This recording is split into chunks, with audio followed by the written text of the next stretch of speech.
आरे वसाहतीतील आरे दुग्ध वसाहतीमध्ये रस्त्यांची दुरावस्था झाल्याची माहिती मिळते। 2 महिन्यांपूर्वीच रस्त्याचं काम करण्यात आलेलं होतं, मात्र या रस्त्यांची दुरावस्था सध्या पाहायला मिळते।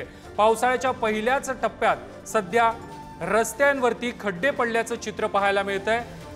रस्त्यांचं काम हे निकृष्ट दर्जाचं असल्याचा आरोप देखील आता केला जातोय। दरम्यान याचाच आढावा घेतलेला आहे आमचे प्रतिनिधी रिद्देश हातीम यांनी।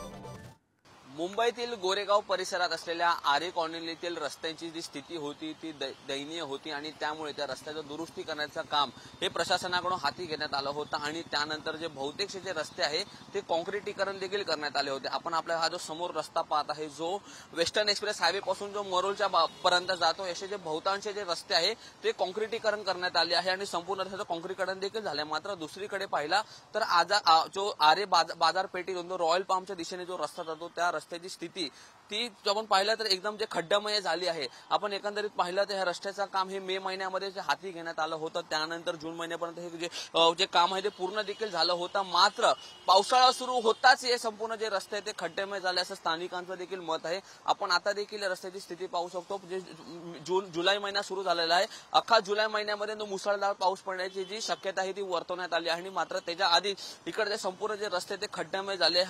या आरे बाजारपेठेची सुरुवात आहे। आतमध्ये हा रस्ता जो जातो तो रॉयल पाम पर्यंत जातो आणि त्या रस्त्याच्या बहुतांश जागेवरती जे मोठे